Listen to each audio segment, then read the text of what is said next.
क्या आपने कभी आधी रात को किसी अननोन नंबर से कॉल उठाया है?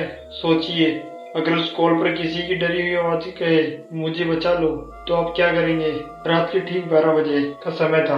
पूरा शहर गहरी नींद में डूबा हुआ था। सन्नाटा इतना गहरा था कि पत्तों की हल्की सरसराहट भी साफ सुनाई दे रही थी। राहुल, जो अकेला अपने किराए के फ्लैट में रहता था, अपने काम की वजह से देर रात तक जागता था। उस दिन वह अपने लैपटॉप पर काम कर रहा था कि अचानक उसका मोबाइल बज उठा।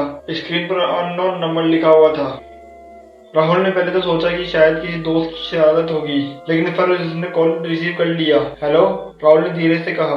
कुछ पल तक दूसरी ओर से कोई आवाज नहीं आई, बस हल्की सी सांसों की आवाज सुनाई दे रही थी। राहुल ने दोबारा कहा, कौन है? तभी एक बेहद ठंडी सी आवाज सुनाई दी, मुझे बचा लो।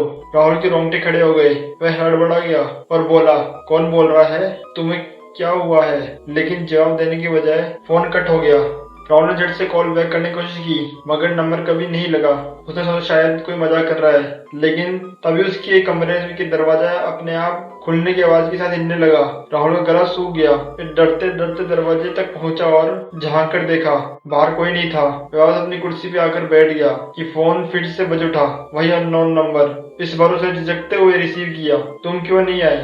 ये वही ठंडी आवाज गूंज रही थी। राहुल की धड़कन और तेज हो गई। उसने डरते डरते पूछा, कहाँ आऊं? तुम कौन हो? उस आवाज ने कराहते हुए कहा, पीपल के पुराने पेड़ के पास, मैं इंतजार कर रही हूँ। फोन कट गया। राहुल का दिमाग सुन हो गया।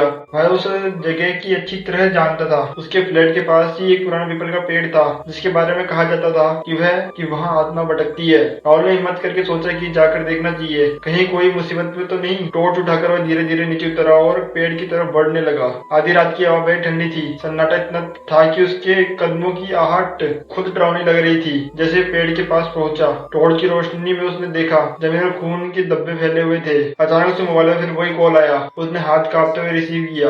अब तो आ गए हो, अब मैं तुम्हें नहीं छोड़ूंगी। उसने टॉर्च ऊपर की और घुमाई तो पेड़ की डाली पर एक सफेद साड़ी पहनी औरत लटक रही थी। उसने लंबे बाल और चेहरे को ढक रहे थे। धीरे धीरे उसका सिर उठकर राहुल की तरफ घूम गया। उसकी आंखें बिल्कुल लाल थी, होठों पर अजीब सी मुस्कान। राहुल की चीख पड़ा और उल्टे पांव भागने लगा, लेकिन जितना तेज दौड़ता उतनी बार वह आवाज उसके कानों में गूंजती, तुम अब कभी बच नहीं सकते। घर पहुंचते ही उसने दरवाजा बंद कर लिया और बिस्तर पर गिर पड़ा। उसके हाथ पांव कांप रहे थे। उसने सोचा कि शायद सपना था। तभी मोबाइल पर फिर वही अननोन नंबर चमक रहा था। इस बार बिना रिसीव किए उसने फोन स्विच ऑफ कर दिया। राहुल को लग रहा था अब सब खत्म हो गया। वो थक कर सो गया। सुबह दरवाजे पर जोर से दस्तक हुई। बाहर मोहल्ले के लोग खड़े थे। उन्होंने बताया कि रात को पास के पीपल के पेड़ की किसी अज्ञात लड़की लाश लटकती हुई मिली है। उसके हाथ में एक पुराना मोबाइल फोन था। उस फोन की स्क्रीन पर आखिर डायल किया गया नंबर राहुल का ही था।